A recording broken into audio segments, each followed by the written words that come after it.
Cikin hikima na ce, Amina, ki daina kukan, zan tafi da ke. Amma yanzu ki je ki wanke fuskarki, sannan ki dawo mu yi hoto.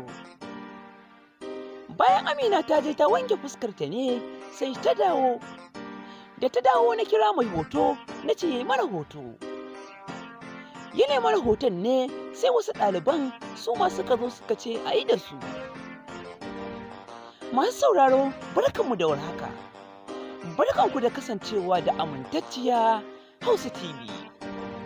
Amintacciya Hausa TV ta shirya tsaf domin gabatar muku da wani labari mai suna ƙaddarar makaranta.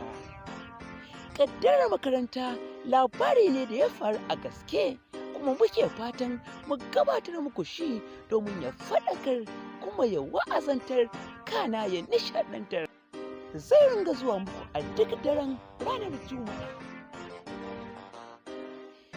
Labarin ƙaddarar makaranta ya kunshi soyayya sannan da al'ajab.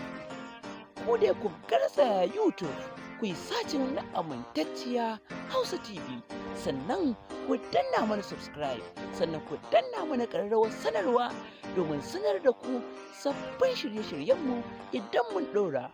Mun gode.